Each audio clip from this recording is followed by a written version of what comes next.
Okay, thank you. Lalasya na siya, nasa na. Now proceed sa candidate number 3.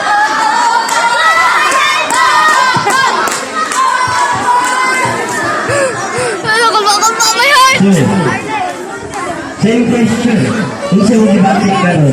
Kalma, my heart! Nervous. Nervous, ha? Oh, nervous! Asa mo ito yung halo-halo gawin na wala ko lagi? Nervous.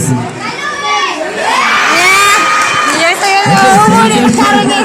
Please speak another one Natanaw ko yun, batas, ano siya? word and pride. Please.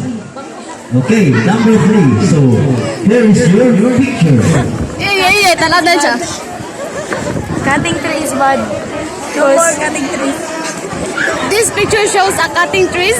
We won't cut trees.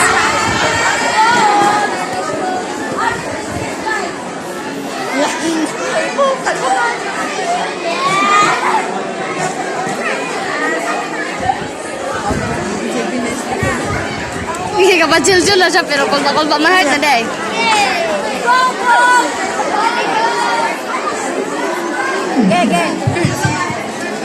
Yeah. Sa larawang ito ay napakikita ng pinuputol na kahoy. Kailangan natin tigilan ito dahil Bawal ito. dapat natin hindi puputulin yung mga kahoy dahil sila ang nagbibigay ng pisko na hangin.